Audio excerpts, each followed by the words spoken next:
Kim निमित्तानं हे सगळ्यांना माहीत आहे. चालू असलेला आपला अखंड हरिनाम महोत्सव आणि या महोत्सवाचं 62वं वर्ष. आत्ताच बैठकीमध्ये सांगितलं की जेव्हापासून मोजायला सुरुवात केली, म्हणजे शुद्ध मराठीत सांगायचं ठरलं तर काउंटिंग सुरू केली, त्या दिवसापासून आज 62 वर्ष सुरू झाले. अगोदर किती वर्ष सुरू असतील माहित नाही, म्हणजे कित्येक वर्षापासून चालू असलेला हा अखंड हरिनाम महोत्सव. या महोत्सवातील परंपरागत चालू असलेली ही गुरुवर्य सत्तूबाबांची सेवा. विठ्ठल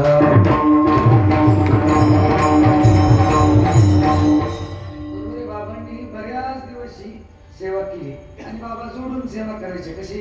आज एकादशी पैठणची वारी, म्हणजे बाबा शुद्ध वारी पंढरपूरची करायची. आपल्याकडे कसं आहे, आपल्याकडे पैठणची शुद्ध वारी करतात, पण बाबा प्रत्येक महिन्याची वारी पंढरपूरची शुद्ध करायची आणि वद्यवारी नाथ महाराजांची करायची पैठणची. म्हणून बाबा म्हणजे वारीत बसलो, वारी करूनच इथं सेवा करून आश्रमात जाईल. म्हणून बाबांची एकादशीची सेवा. आणि बाबा गेल्यापासून मला वाटतं हे या सेवेचं 5वं वर्ष आहे. बाबांनी बरेच दिवस सेवा केली आणि या सेवेचं हे 5वं वर्ष आहे. अखंडित सेवा आहे. विठ्ठला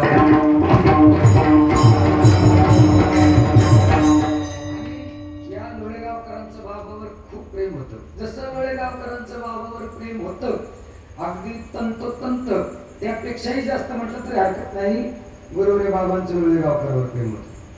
बाबा ही लोळेगावला सेवेला यायचं म्हटलं की बाबाला वाटायचं इथं आता वारकरी भेटते, इथं आपली जुनी मंडळी भेटतील, याची म्हणजे पारमार्थिक जे परमार्थ करतात, अट्टहासाने परमार्थ करतात, अशी मंडळी या गावात भेटायची. बाबाला या सेवेकरता आनंद व्हायचा. असं गुरुवर्य बाबांची ही सेवा. आणि या सेवेला उपस्थित समस्त ग्रामस्थ लोळेगावकर मंडळी आणि बाबावर प्रेम करणारी जी काही बाबांच्या सान्निध्यात राहणारी मंडळी जी होती, ती आता बाबावर तर प्रेम करत होतीच, पण गुरुवर्य बाबा गेल्यानंतरही जेवढं प्रेम बाबावर होतं तेवढंच आश्रमावर अर्थात माझ्यावर आहे. विठ्ठला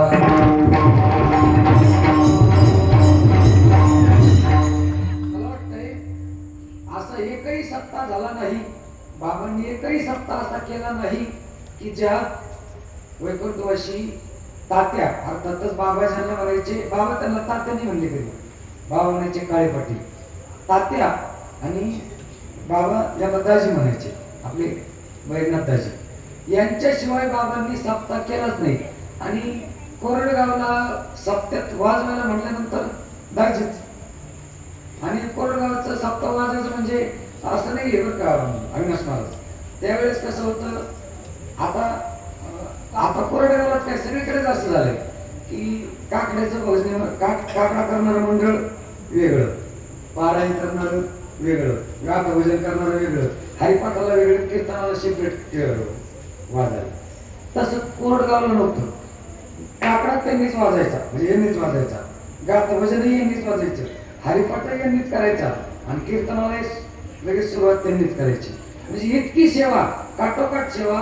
खरं तर अविनाश महाराज तुम्हाला माहिती आहे, पारायण वाजायचं म्हटल्यानंतर किती कष्ट घ्यावे लागतात पारायण वाजायला. विश्वास महाराज पारायण वाजायचं म्हटल्यानंतर बाबाचं पारायण होतं काळे पट्टीच्या पारायणला, ते पारायण मध्ये खंडच नाही, एकदा सुरू केलं की त्या पारायणचा शेवटच करायचा. असं ही मंडळी लोळेगावकर समजत सगळी. आता इथं फटांगरे महाराज आहेत, दिलीप महाराज आहेत, अविनाश महाराज आहेत, विश्वास महाराज आहेत, आमचे काळे पाटलांचे चिरंजीव बाबासाहेब महाराज आहेत, असे समस्त ग्रामस्थ मंडळी, आमचे नवगरी भाऊ आहेत. सगळे बाबांचा प्रत्येकाला काय आहे अनुभव आहे. आणि ही बाबांची सेवा मी दरवर्षी सांगतो, या सेवेकरता मी अधिकार नाही, पण बाबांची थोडीफार जी काही सेवा करण्याचा योग आला, त्या सेवेतूनच तुमच्या समोर ती उभा आहे.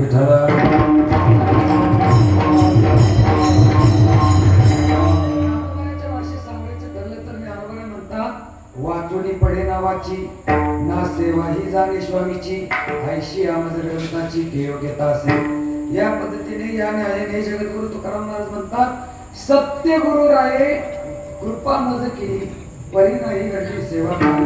मग तुम्ही म्हणता ओवा कशाला राहिला ओवा या करता राहिलो गुरुवारे बाबांची कृपा जेवढी कृपा झाली तुका म्हणे ते होतो मी धुबळा आले या कपाळा थोडे बघू त्यांचंच तुमच्या पुढे मांडण्याचा प्रयत्न करणार आहे. आणि असं आहे त्यांचं शिकलेलं आहे त्याच्यामुळं जे सर्व काही मी बोलणार आहे मिळते पुरते अधिकते सरते तरी घ्यावे तुमते विनंती असेल यांच्या या विनंतीप्रमाणे तुमच्या चरणावर विनंती करतो. आणि श्रोतेशिवाय काय नाही वक्ता तो वक्ताची रोहे श्रोते नवीन श्रोते नवीन नाही श्रोते नवीन म्हणजे श्रोत्या विना वक्ता नाहीच. असं जशी तुम्ही कृपा करताल जसं तुम्ही माझ्याकडून बोलवून घेताल जसं ज्ञानोबा म्हणतात ना एखादा पोपटाला बोलता येतं पण पोपटाला मनाने बोलता येत नसतं. पोपटाला शिकावं लागतं. पोपट तेच बोलतो जे त्याला शिकवलंय. पोपट वेगळं काही बोलत नसतो आणि वेगळं बोलत नसतो. फक्त पोपट आपल्या मालकाने जे शिकवले तेच इतरांना बोलून दाखवतो. पण ते पोपटाचं जसं कौतुक होतं तसं जशी पोपट पंच आहे तशी आहे. अहो पोसा आपण शिकवले पडे तरी माता तुकीचे ज्ञानवाला म्हणतात या पद्धतीने एवं मी जे जे बोले प्रभो तुम्हीच शिकविले म्हणून या उधारी जे आपुले आपण देवा या न्यायाने तुमच्या समोर बोलण्याचा सेवा करण्याचा किवीरवाना प्रयत्न करणार आहे.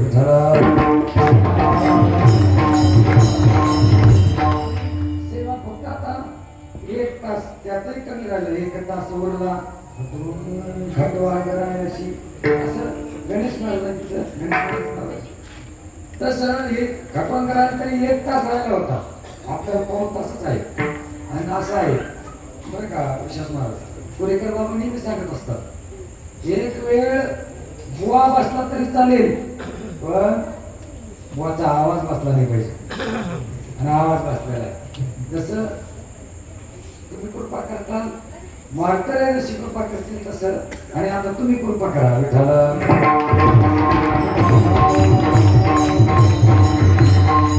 कारण पोपट पंची ना पोपट कसं बोलणार आहे आणि पोपट कसा बोलत असतो पोपट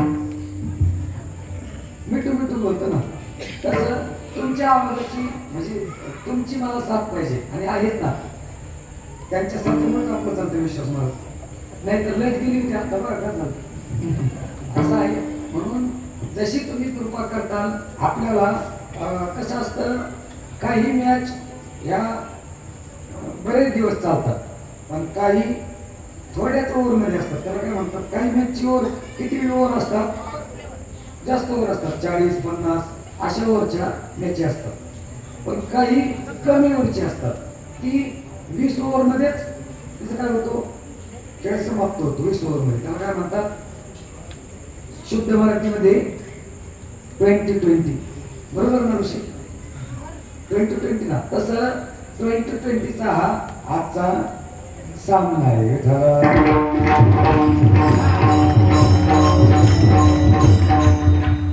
शुद्ध मराठीमध्ये असं याच्याकरता बोलतो ऋषी की इतके इंग्लिश शब्द प्रचलित झालेत आता ते असं वाटत नाही ते इंग्लिश आहेत म्हणून. आता काय वाटतात ते मराठीचे. आम्ही शाळेत असताना असं वाटायचं शाळेत असताना बरं का ऋषी आपण ज्यावेळेस शाळेत होतो त्यावेळेस पट्टीला पट्टीच म्हणत होते. आता काय म्हणतात वा काय म्हणतात स्केल. आता ती कर्कटकला काय म्हणतात तेच म्हणतात का काय सुधारले नाही अजून. म्हणजे इंग्लिश शब्द इतके प्रचलित झालेत की ते शब्द इंग्लिश आहेत असं वाटत नाही असं वाटत नाही. म्हणून म्हणलं की शुद्ध मराठीत 20-20 जगद्गुरु तुकाराम महाराज आजच्या भागामध्ये आपल्याला संसाराचं स्वरूपत्व आणि आम्ही कोणती साधना केली याचं शुद्ध प्रतिपादन करतात. जगद्गुरु तुकाराम महाराजांच्या जीवनाचा आराखडा केला पाहिला तर जगद्गुरु तुकाराम महाराज संतांचं वर्णन करतात. संतांची वारी ना, संतांचं वर्णन करत असताना संतांचं अनेक दृष्टीने आपल्याला महत्व प्रतिपादन करत असतात.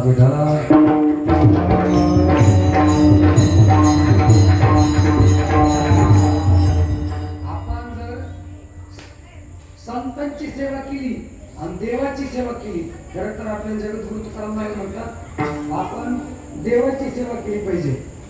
देवाची सेवा केली तर देवाच्या सेवेने काय होतं? जगद्गुरु तुकाराम महाराज ज्ञानोबा म्हणतात आपण जर भगवान परमात्म्याची सेवा केली तर देवाच्या दारात क्षणभर उभा राहून जर आपण सेवा केली तर भगवान परमात्मा म्हणतात आपल्याला ज्ञानोबा सांगतात भगवान परमात्मा आपल्याला 4 प्रकारच्या मुक्ती देतात. सैवचता, सर्वकथा, सविपता आणि स्वरूपता अशा 4 प्रकारच्या मुक्त्या आपल्याला भगवान परमात्मा देतात. देवाची द्वारी उभा क्षणभर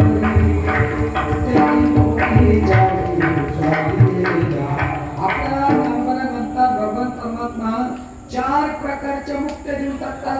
भगवान परमात्मा कशामुळे? देवाची सेवा केल्यामुळे. पण या देवाच्या सेवेचं जेवढं फळ आहे अगदी तेवढंच फळ संतांच्या सेवेचं सुद्धा आहे ना का? संतांची आपण जर सेवा केली तर जेवढं देवाच्या सेवेचं फळ आहे अगदी तेवढंच संतांच्या सेवेचं फळ आहे. संतांच्या देवाची सेवा केली तर आपण देवाचं जर नाव घेतलं तर काय मिळतं आपल्याला?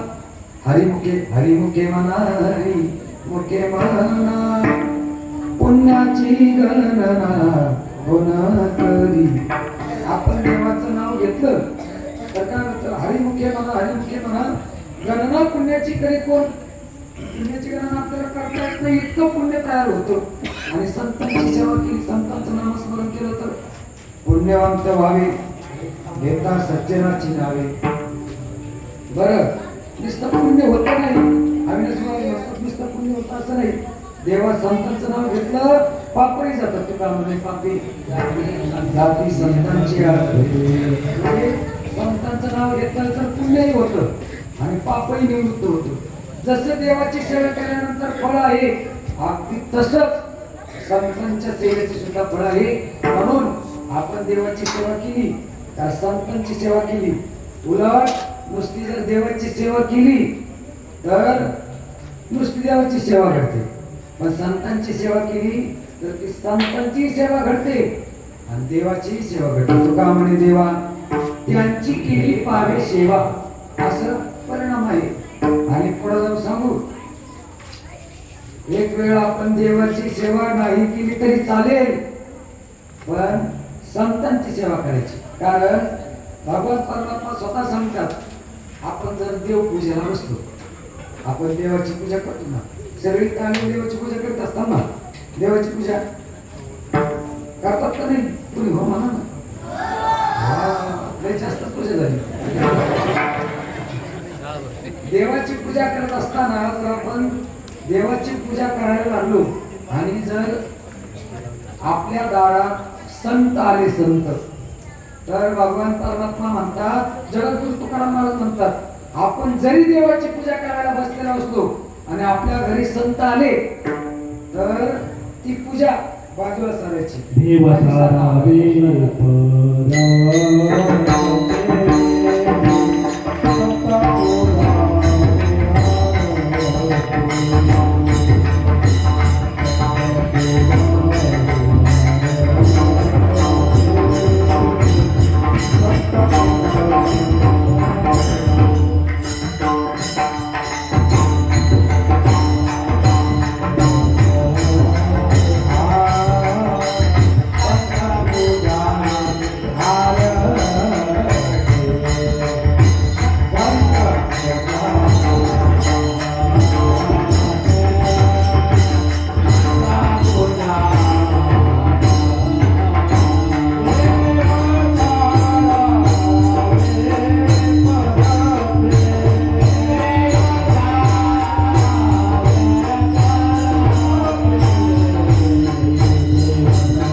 दारात जर संत आले तर ती करत असलेली पूजा बाजूला ठेवायची आणि अगोदर संत, बरोबर आहे, अगोदर संतांची पूजा करायची.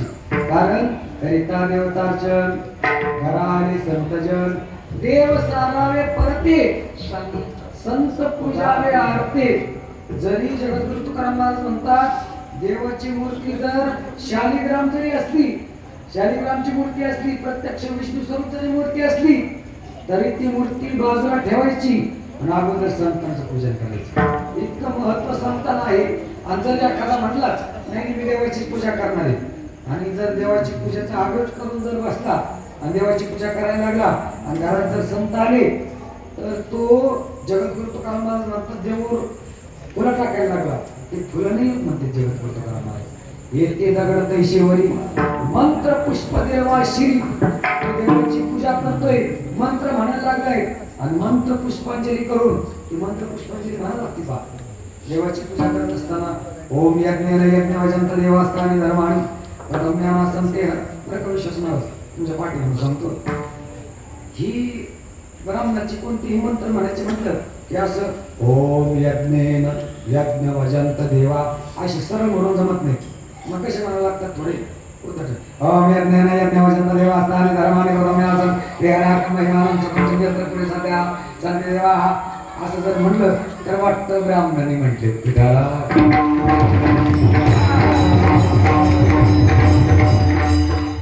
असं मंत्र म्हणून एखादं जर देवाच्या अंगावर फुलं टाकत असेल तरी भगवान परमात्मा म्हणतात ते माझ्यावर फुलं पडत नाहीत, येते दगड तैशेवरी.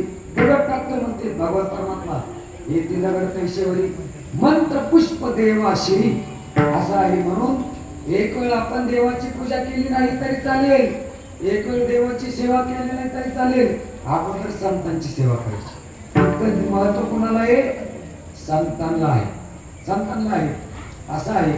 आणि असं आहे एक वेळ देवाची पूजा नाही केली तरी चालेल असं म्हटलं कारण आपण जर संतांची पूजा केली तर आपण केलेली संतांची पूजा ती देवाला प्राप्त होते. कारण कारण देवाचं आणि संताचं, देवाचं आणि भक्ताचं हे मायलेकराचं नातं आहे. कारण भक्तच म्हणतो ना, भक्त म्हणतो त्वमेव माता पिता त्वमेव त्वमेव बंधुश्च सखा त्वमेव त्वमेव विद्याधरं त्वमेव त्वमेव सर्वं मम देव देव. तू गुरुबंधू पिता, तूची आमची इष्ट देवता, तूची सदा रक्षिता आपदी आमचे. विठ्ठल बाप माय चुलता, विठ्ठल भगिनी आणि भ्राता, विठ्ठल चाड नाही होता. सगळं काही माझं नातेवाईक कोण असेल तर भगवान परमात्मा आहे. मग हे भगवान परमात्म्याशी भक्तांनी नातं जोडलंय ना, मग भगवान परमात्मा ही भक्तासोबत नातं जोडतो. आणि हे नातं कसे? माय लेकराचं नातं. माय लेकराचं नातं असल्यामुळे भगवान परमात्मा आपल्या भक्ताला लेकराप्रमाणे जगतो, ठेवतो. आपल्या भक्तावर कोणतेही संकट येऊन देत नाही.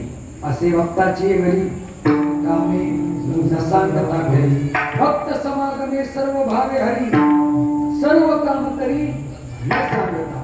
भक्ताच्या घरी भगवान परमात्मा राबतो. कमून फक्त लेकराचं नातं आहे ज्ञानाने. आणि असं सांगा जर माय लेकराचं नातं जर देवाचं आणि भक्ताचं असेल तर आपण एखाद्या माता माऊलीला जेवणाचं निमंत्रण दिलं. तुमच्याकडे सवासणी वाटत का? सवासणी आपण सवासणी जेवायला म्हणजे जेवायला जातो. अरे सवासणीचं कुठं तुम्हाला लावते काय? सवासणी जेवायला जातात नाही. सवासणीचा एखाद्या घरी घरच्याने कुकू लावलं तुम्हाला आणि ठरल्याप्रमाणे त्या दिवशी तुम्ही जेवायला गेल्या आणि तुमचा मुलगा छोटा आहे. छोट्या मुलाला जेवायला दिलं आणि त्या सवासणीच्या घरचे विचार या कशाला आणलं तर तुम्ही ते जेवता का? आणि जेवत असलं तर तुम्ही आईच नाही. मग विठाला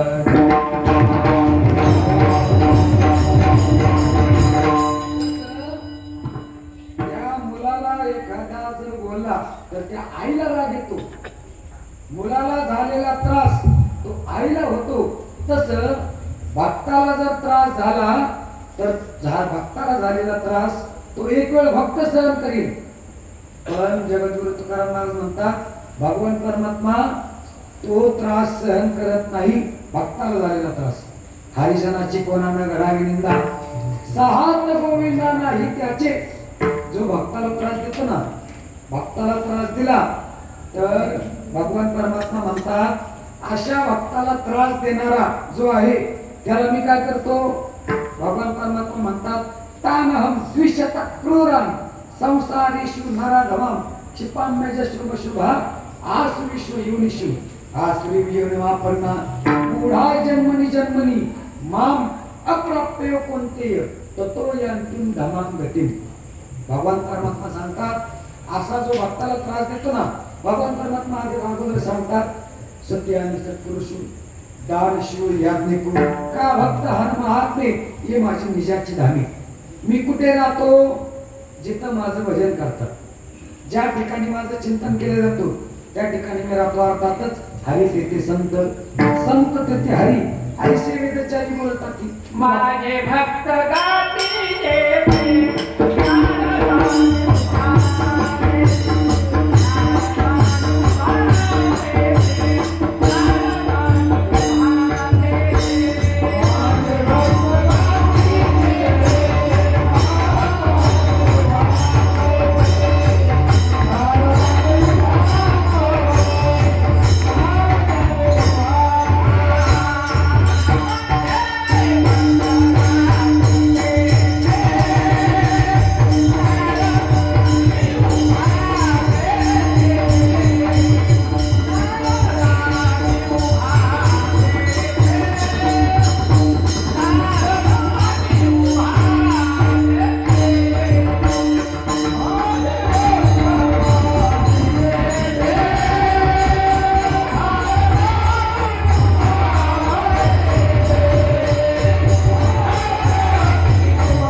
भगवान परमात्मा स्वतः सांगतात मी तिथे काय आहे, माझे भक्त गाती येथे नारद आम्ही उभा येथे, म्हणजे जिथं माझे गायन करतात. आणि या भगवान परमात्मा या वैष्णवा करता वैकुंठातून घरी येतो. ज्या सुखा कारणे देव वेडावला वैकुंठ सोडोनी संत सदनी राहिला. असं आहे देवाचं भक्ताचं असं नातं आहे. असा जो कोणी भक्ताला त्रास देत असेल, भगवान परमात्मा म्हणतात मी त्याला तानहम द्विशतक क्रूरम संसारेषु नराधमम क्षिपाम्यजश्रुमश्रुभा आसुरीषु योनिषु. त्याला आसुरी मी टाकतो, मी नरकात टाकतो त्याला.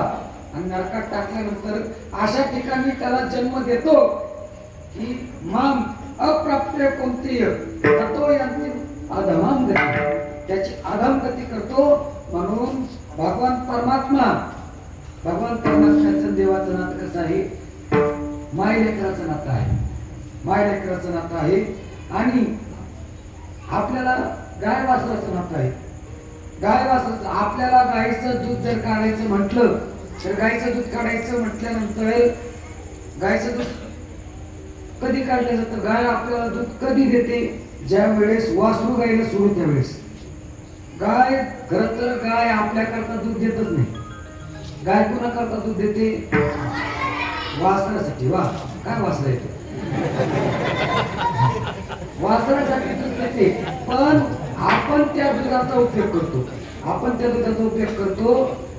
ज्ञानोबा म्हणतात, ज्ञानोबाची ओळी आहे, पाहे पा दुबताची आशा जगाची धेनुशी करीत आहे फासा परी दोरीने कैसा वत्साचा वेळ. म्हणजे आपण त्या दुधाच्या अपेक्षाने त्या गायेखाली गाय जर दूध देत नसेल तर तिला घाला घालतो तो दूध काढतो. आणि काही काही शेतकरी असतात पहा, गायचं दूध नाही दिलं ना तिला दोन्ही बाजूने बांधतात, नाही दिलं तर मारतात, तर संगी दूध काढतात. म्हणजे तिला भाला घालतात पण दूध काढतात. पण ती दूध कोणा करता देत असते, वासरा करता. मी गावरंगायचं सांगतो बरं का, जलशीचं म्हशीचं सांगतच नाही. कारण जलशीचं वासरू तुम्हाला माहिती, मला सांगायची गरज नाही. जलशीचं विंदुरकर माणूस सांगत असतात पा, 1000 गाया बांधा आणि एक वासरू सोडा. ते गावरान गाईचं वासरू बरोबर तिच्या आईपाशी जाईल, गाय कशी जाईल तिच्या आईपाशी जाईल. आणि जलशीचं म्हणत असतात 2 महिने त्याचा शोध चालू आहे, पण अजून आलो नाही तिकडं. आणि अजून पिंजरकर माझं पुढे जाऊन सांगत असतात, म्हशीचं तोंड त्याला जर सोडायला लागलं तर ते विचार करत आज मला कम सोडायला लागले बऱ्या. मग त्याला सांगावं लागतं दूध प्यायचं, हा दूध प्यायचं होईल. आणि मग ते दूध प्यायचं म्हटलं बरोबर मार्गावर गोष्टी येतो. म्हणजे असं त्या म्हशीचा विचार. मी सांगतोय गावरान गायचं, गावरान गाय तिचं वासरू सोडल्याशिवाय गावरान गाय दूध देत नाही. आणि ते वासरू गावरान गायचं सोडलं की ते तिच्या पाशीच परत बांधावं लागतं, तिच्या पाशीच बांधावं लागतं. ते जर लांब बांधलं तरी गाय दूध देत नाही. आणि काही गाय असतात पा पानाच वाजतात, मालक जर बदलला, आता हे धारी काढून आले त्यांना माहिती, गाई काही मालक बदलला की पाना सोडतात. पानात चोरणाऱ्या गाई फक्त गावरान गाईच्या. म्हैस कधी पानात चोरते का?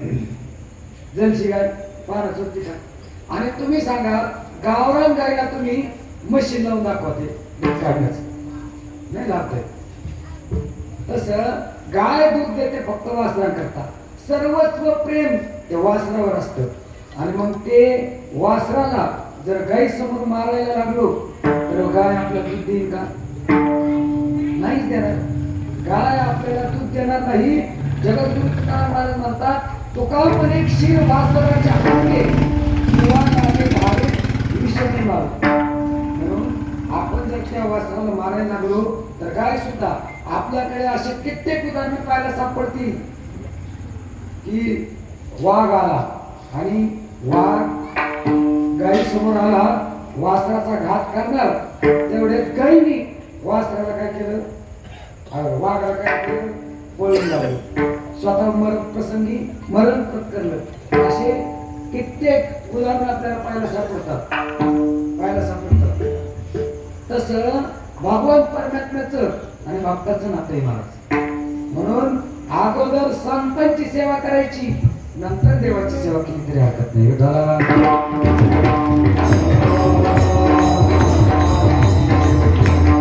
कारण संतांच्या सेवेत अनेक फायदे.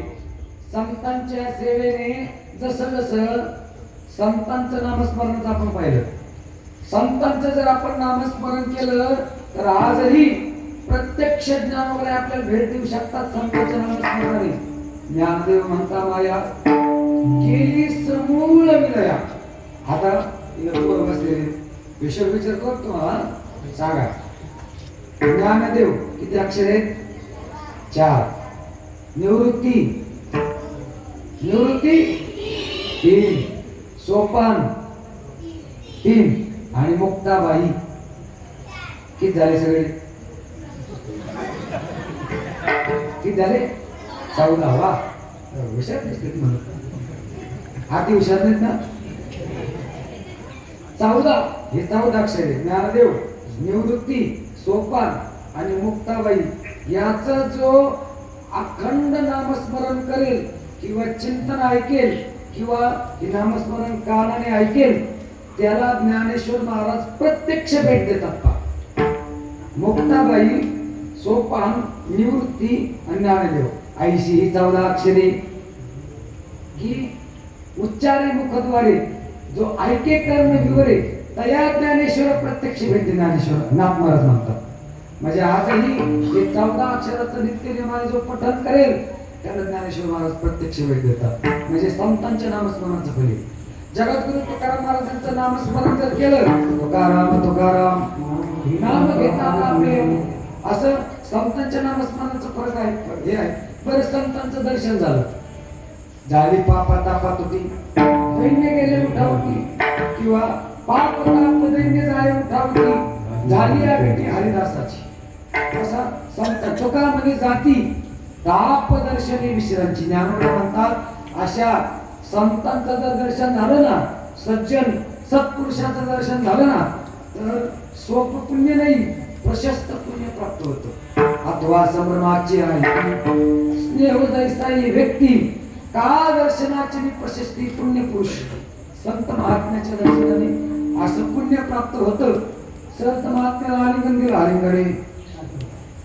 आलिंगन घडे मोक्ष साई जता जोडे किंवा आलिंगने संतांची या दिव्य झाली माझी काया आलिंगने सुख वाटे प्रेम चिदानंदी घोटे हर्षे ब्रह्मांड उतके समूळ उठे मी पण असं आलिंगनाचे संतांचा नुसता स्पर्श झाला तरी काय आहे अर्धक्षण घडता संतांची संगती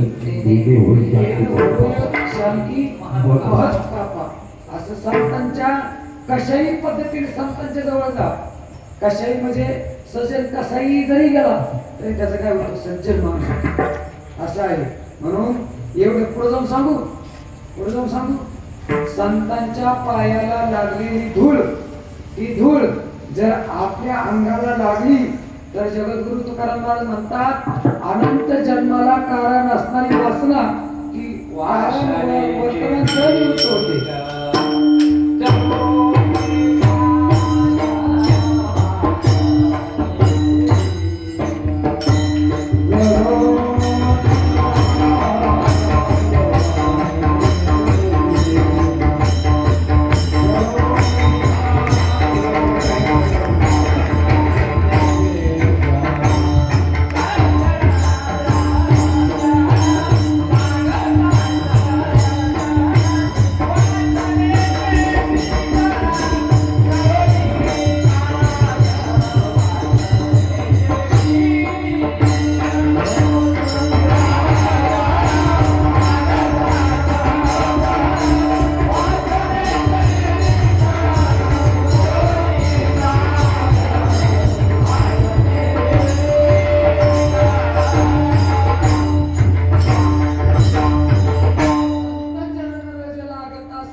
आपल्याला जन्म प्राप्त होतो ना त्याचे मुख्य दोन कारण आहेत. आपल्याला जन्म प्राप्त होतो ते आपलं कर्म केले कर्म झाले त्याची भोगाले कर्म आगा कर्मी जे उरावे तरी तीही सुख दुःखी फळावे आणि तया ते भोगावयाले हवे ते आहे का. आपल्या जन्माला कारण आहे आपलं कर्म आणि आपल्याला जन्माला यायला कारण आहे जन्म घेणे लागेल वासनेच्या संगे वासना. कारण ही वासना कितीही तपस्वी माणूस असला आणि वासना जर अंतकाळाला आली ना तरी तपोबळी जन्म धरे वासनेचा संग होय अंतकाळी. आपल्याकडे उदाहरण सांगितलं जातं संत रोहिदास महाराजांचं. रोहिदास महाराज चर्मकाराच्या योनीमध्ये जे जन्माला आले ना ते कारण फक्त अंतकाळाची वासना या वासनेमुळे जन्म घ्यावा लागतो. आणि असा वासना ही संतांच्या पायाला लागलेली वेळ ना ती सगळी घेऊन जाते. इतक्या संतांच्या संगतीचा नाही संतांच्या दर्शनाचा नाही संतांच्या पायाला लागलेल्या धुळीचा परिणाम इतका संत चरण रजाचं महत्व आहे. या संत चरण रज आपल्याला प्राप्त झाले आणि आपला जन्म निवृत्त झाला यत्न नाही. या संत चरण रजाच्या अपेक्षा स्वतः भगवान परमात्मा करतात.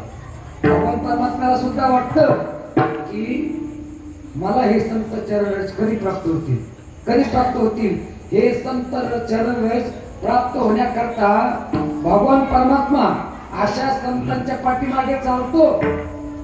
भगवान परमात्मा म्हणतात भागवतामध्ये सांगतात निरपेक्षम मनुष्यम निर्वैर समदर्शन अनुरजाम्यहम नित्यम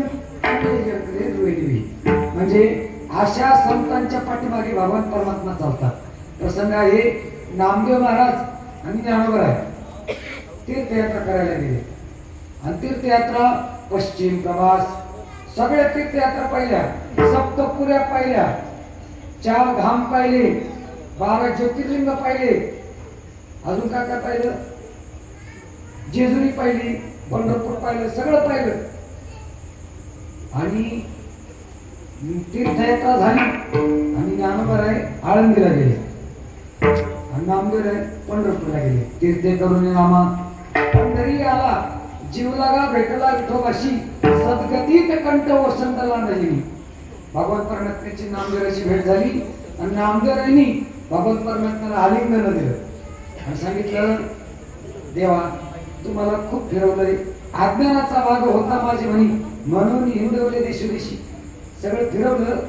भगवान परमात्मा म्हणतात नामदेवा तुझ्यामुळे मला पण करमलं नाही मला सुद्धा करमलं नाही पण नामदेवा ऐक तू तीर्थयात्रा करून आलास ना या तीर्थयात्रेचं फळ तुला जर प्राप्त करून घ्यायचं असेल तर या तीर्थयात्रेचं उद्यापन करावं लागतं. उद्यापन केल्याशिवाय त्याचं फळ आपल्याला प्राप्त होत नाही. त्याला आपल्याकडे काय म्हणतात माऊंद माऊंद ते माऊंद करावं लागतं म्हणजे भगवत परमात्मा जग नामदेव महाराज म्हणतात देवा खरं तर मला तीर्थयात्रेला जायचं नव्हतं पण तू पाठवलंस मला तू पाठवलंस मग आता तीर्थयात्रा करून आलोय मग काय करायचंय ना तुला मला बाकीचं काहीच नाही करत तपादी साधने कोणी सांगत गोरांजने करत तपादी साधने कोणी सांगत गोरांजने आम्ही नवजोतया वाटा नाचू पंढरी चोहटा. जगद्गुरु तुकारामाप्रमाणे पण नामदेव म्हणतात आम्हाला तुझी सेवा करायचंच माहिती काय ते माऊंदन तीर्थयात्रा तुला काय करायचं करून घे. मग भगवत परमात्म्याने स्वतः माऊंद हाती घेतलं नामदेवाचं माऊंद आपल्या दासाचा सिद्धीला वापरून म्हणून यजमान झाला देव. मग नामदेवाचं माऊंद करायचं ठरलं आणि स्वयंपाक केला होता लक्ष्मी मातेने. तो का म्हणे पाका लक्ष्मीच्या हाती कामारी सांगते पण मग पूजा सुरू झाली.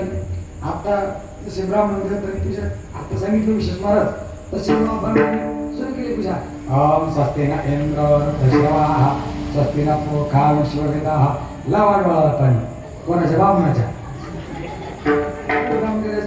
सगळी पूजा सुरू झाली आणि पूजा सुरू झाल्यानंतर काय ते विधी असेल नामदेवाचा नामदेव आहे हा कलश घ्यायचा डोक्यावर कलश घ्यायचा आणि या सगळ्या विधीला प्रदक्षिणा मारायची. असं म्हटल्याबरोबर भागवत परमात्म्याने आपला पितांबर सावरला आणि नामदेवाच्या पाठीमागे चालायला लागले.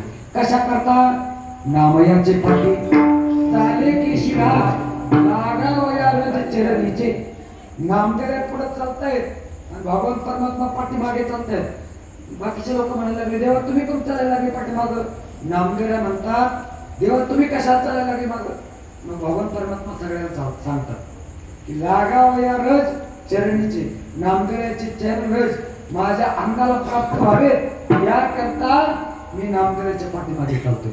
इतका या संतांच्या पायाला लागलेली धूळ याचं महत्व आहे. जगद्गुरु तुकाराम महाराजांच्या जीवनातला प्रसंग सांगतो. जगद्गुरु तुकाराम महाराज सकाळी लवकर उठले. महाराज लवकर उठायचे जसे आपला आता महाराज लवकर उठतात ना आणि पूजा करतात तसं जगद्गुरु तुकाराम महाराज सकाळी लवकर उठायचे आणि लवकर उठून काय करायचे गळ्यामध्ये विना अटकायचा हातामध्ये चिपळे घ्यायच्या आणि निघायचे पुढं भामचंद्र डोंगर वरडेश्वर डोंगर किंवा भांडारा डोंगर निघायचे. चिपळ्या घेऊन एकदा बाहेर पडले की सगळी काळजी तुकाराम महाराजांची जेवणाची कोणाला जिजामातेला आवली मातेला सगळी काळजी पडायची. बरोबर दुपारच्या वेळेला जिजामाऊली तुकाराम महाराजांना शिदोरी घेऊन त्यांच्याजवळ जायचे न राहून. जगद्गुरु तुकाराम महाराज काय जिजामातेला SMS करीत नव्हते टेक्स्ट मेसेज की मी आज या डोंगरावर आले भामचंद्रावर आले आज भांडाऱ्यावर आले आज व्हॉट्सअप करत नव्हते. इंस्टाची आयडी त्यांची नव्हतीच. हा अजून काय असते ते चॅट काय म्हणते स्नॅपचॅट वा स्नॅप तसलं काहीच नव्हतं. मोबाईलच नव्हता ना बरोबर ना. तसं काय सांगत नव्हते. जगद्गुरु तुकाराम महाराज घरून सांगत निघत नव्हते की माझ्या डोंगरावर आज या डोंगरावर चाललो.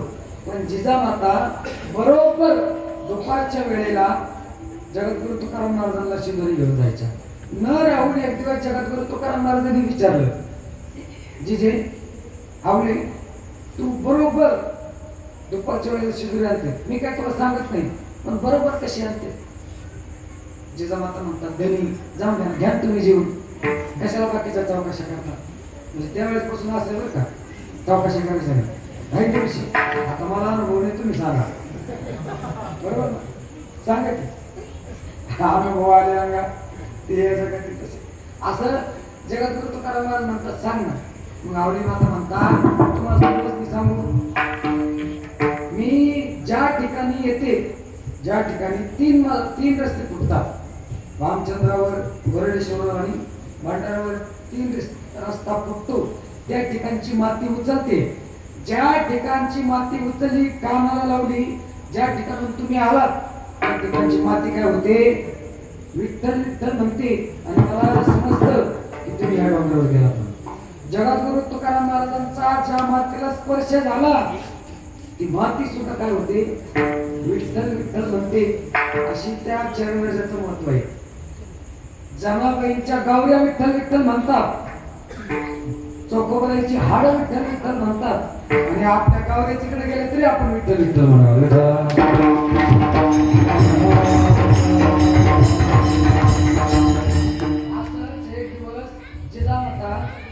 डोक्यावर शिदोरी घेतली आणि डोंगरावर जगद्गुरु तुकाराम महाराजांना शिदोरी देण्याकरता जगद्गुरु तुकाराम महाराजांच्या शिदोरी डोक्यावर जिजामाता चालल्यात आणि डोंगरावर त्यावेळेस त्या पायात चप्पल नसायची.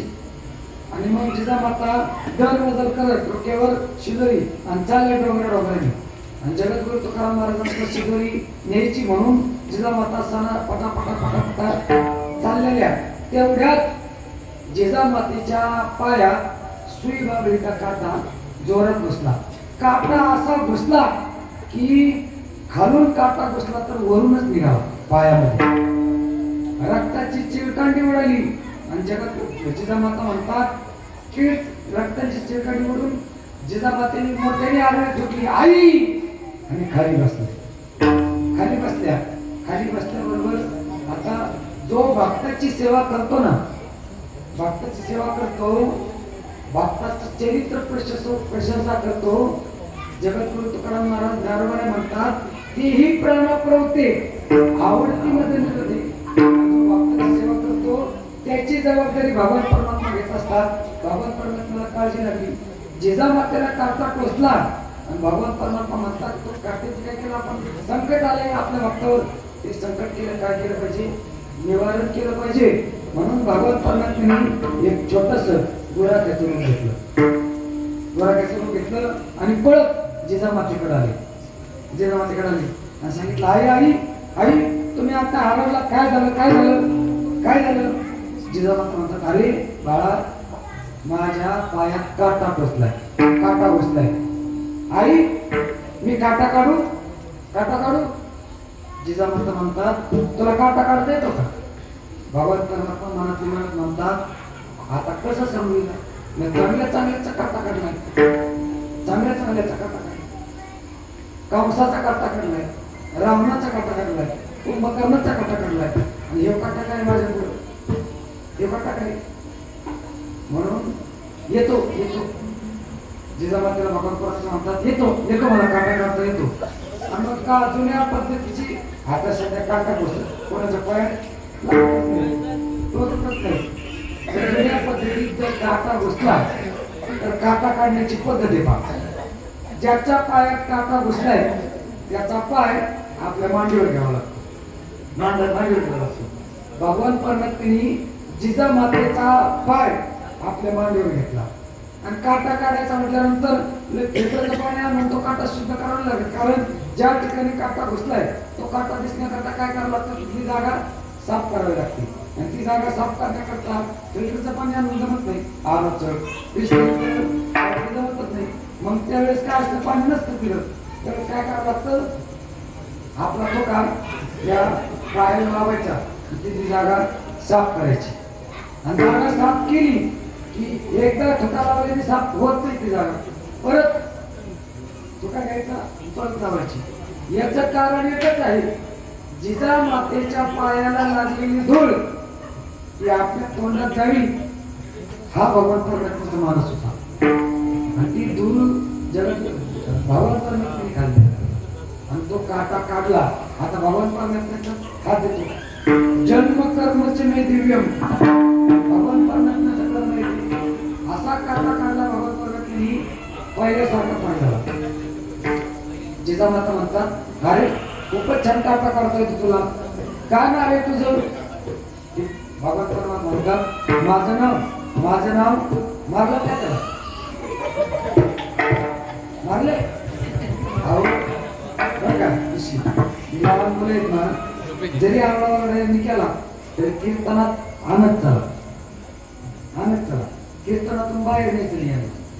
कारण सध्या संस्कृतीचं विकृतीकरण झालेलं आहे आणि आपले संस्कार, आपल्या धर्माचे संस्कार आपल्या मुलावर लागावेत याकरता कीर्तन, प्रवचन, सांस्कृतिक कार्यक्रम, या कार्यक्रमात लहान मुलांची उपस्थिती पाहिजे, तरच त्यांच्यावर संस्कार पडणार आहे. आता ना हा विश्वास नववीतून 10वीला गेलाय, तर कसा पाकवास वाजवतो. आणि हे जर असं कीर्तनातून बाहेर काढून दिलं तरी म्हणते तुमचा पाठ, तुमचं कीर्तन तुम्ही. म्हणून लहान मुलं कीर्तनात आणत जातात, काही नाही, नुसतं देवाचं नाव तरी त्यांच्या कानावर पडेल या हेतूने. म्हणून आता कधीतरी विश्वासला कीर्तनात आणलेलंच असं नाही यांच्या वडिलांनी, त्याचाच परिणाम असा आहे ना. म्हणून यांना कीर्तनातून बाहेर काढायचं नाही. आम्हाला पण आमचे आजोबा लहानपणी भजनात न्यायचे, आम्ही झोपायचं जाऊन, ते जाऊन काय आम्हाला येत नव्हतं. आता येत आहे असं नाही, आता फक्त काही येत नाही एवढं कळत, पण संस्कार लागत असतात.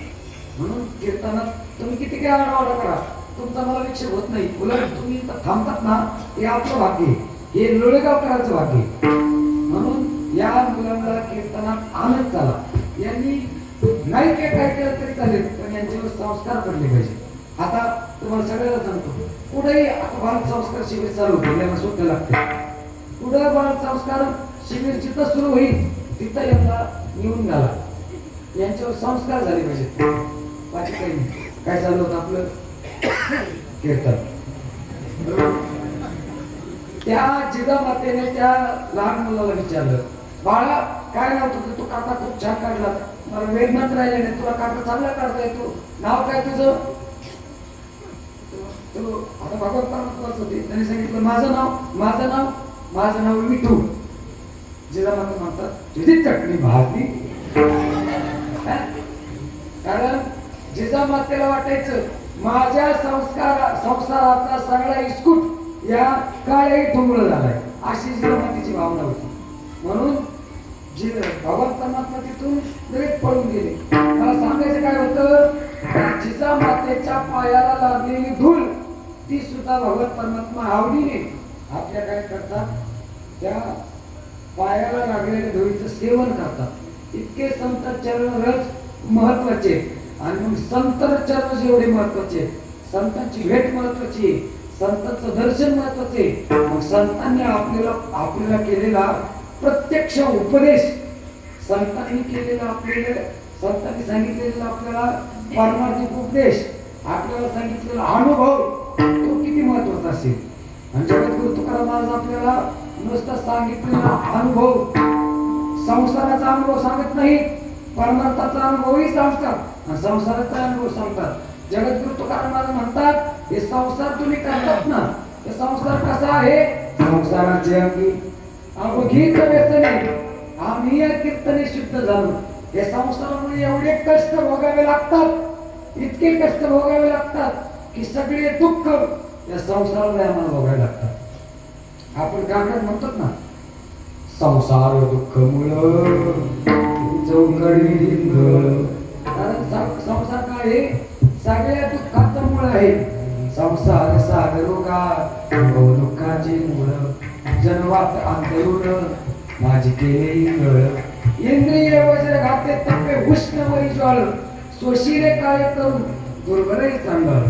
असे संसारामुळे आपल्याला सगळं दुःख भोगावं लागले. आणि जगद्गुरु तुकाराम महाराज आणि गुरेबा सांगायचे बरं का, गुरेबांचं वाक्य असायचं नेहमी, बुवा केल्याने पूर्ण होतो तो परमार्थ, आणि जो केल्याने कधीच पूर्ण होत नाही तो संसार. बुवांची ठरलेले वाक्य होते. संसार कधी पूर्ण होत नाही. कित्येक मोठाले संसार होऊन गेले. जगद्गुरु तुकाराम महाराजांनी संसार सांगण्याकरता सगळ्यात मोठा संसार सांगितला तो रावणाचा. त्या रावणाची संपत्ती संसार सांगण्याकरता 2 अभंग खर्च केले आणि शेवट म्हणतात सांगा ते कवडी गेली नाही. तुका म्हणे ज्याची संपदा एवढी सांगा ते कवडी गेली नाही. एक कवडी तरी गेली का रावणासमोर? एवढा मोठा संसार असणारा रावण त्याच्यासोबत कवडी गेली नाही असं सांगून सांगून कित्येक कीर्तनकारांनी कवड्या कवड्या जमा करून ठेवल्या. हा कवडी कवडी कवडी करून कवड्या गळ्यात काय. पण जगद्गुरु तुकाराम महाराज म्हणतात संसार कधीच पूर्ण होत नाही. संसाराचं नाव जरी काढलं तर जगद्गुरु तुकाराम महाराज म्हणतात आता मज न सहावे सर्वता संसार गंधीची हे वार्ता झालो वेडा असुनी जाणता पावे अनंता. तुका म्हणे जळवाता संसारू काही शेवट पुरे. जगद्गुरु तुकाराम महाराज म्हणतात हा संसार जळो. या संसाराने आम्हाला किती कष्ट दिले. संसाराचे आम्ही अवघीच व्यसने. मग महाराज म्हणले काही लोक म्हणजे संसाराने तुम्हाला दुःख दिले. तुम्ही तर या संसारात जन्माला आले ना, मग तुम्ही कशी प्रगती केली, तुम्ही कसा परमार्थ प्राप्त करून घेतला. जगद्गुरु तुकाराम महाराज म्हणतात आम्ही या कीर्तने शुद्ध झालो. आम्ही या कीर्तन साधना एवढी केली. जगद्गुरु तुकाराम महाराज म्हणतात कोणी काहीतरी केली आचरणे मजल्या कीर्तने नाही. ब्रह्मभूत काया होतसे कीर्तनी भाग्य तरी देवायसा. असं कीर्तन साधना एवढी केली. या कीर्तनाचे निघटनाचे नाशिले व्यवसाय प्रायश्चित्ताचे जे नामचे नाही पापाचे ऐशे केले. यमदमा उकळा आली कित्येक धार्यावरून उठली. यमलोकीची कुंटली राहती आगवी. यमू म्हणे काय यमावे, दमू म्हणे काय दमावे. कीर्ते म्हणते काय खावे, दोष ओकदाशी नाही. ऐसे माझे निनाम भुके नाहीची करते विश्वाचे मुखे. अवघे जगतची महासुखे दुमदुमीत भरले. असं कीर्तन साधन आम्ही काय केलं, प्राप्त करून गेलं. आम्ही या कीर्तने शुद्ध झालो आणि आता आमची परिस्थिती अशी आहे. आता हे सोहळे झाले त्रिभुवन विषम धवनी सांडले. आम्हाला सगळीकडे भगवान परमात्मा दिसतोय. आम्ही सम दृष्टीने पाहत आहोत. सर्व आनंदाची सृष्टी झाली. आठव गेले भाव झाला स्वयं पांडुरंग. सहज कर्मिती झाली ब्रह्मार्पण जनन व्यावला. अशी अवस्था झाली. आता आम्हाला जिकडे पावे तिकडे अवघे ब्रह्मची कोंडले. सगळीकडे ब्रह्मपुरी वास करणे अखंड न देखील तोंड विटाळाचे. असं आम्हाला विटाळ शोधून सुद्धा पाहत नाही. कारण आमची वृत्ती अखंड ब्रह्मकाल झालेली आहे. आणि असा आम्हाला नित्य एकांत वासात आम्ही सेवन करतो. म्हणे आम्हा एकांतात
सगळा भगवान परमात्मा दिसायला लागला की एकटा भगवान परमात्मा दिसतोय, त्या अर्थी जिकडे समाजात जरी असलो तरी आमचा एकांतवासच आहे.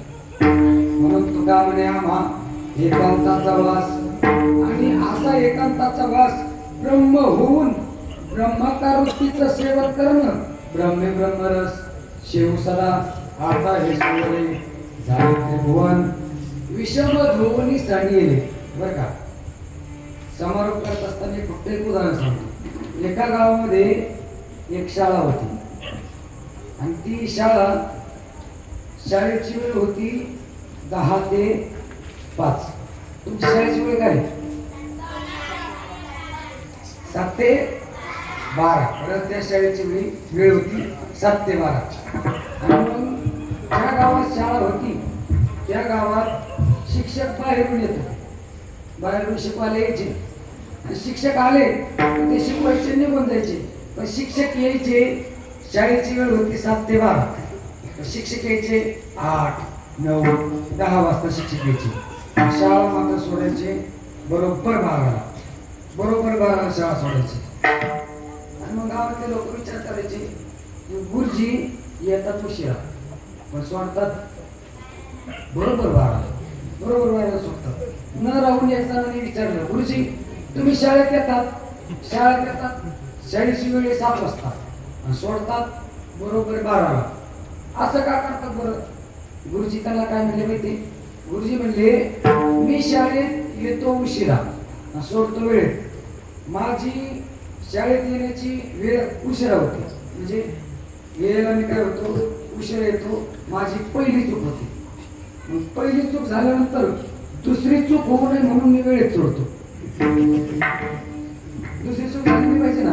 तसं ते शिक्षक जशी दुसरी चूक होऊन देत नव्हते, तसं आजही दुसरी चूक होऊन द्यायची नाही. विठ्ठल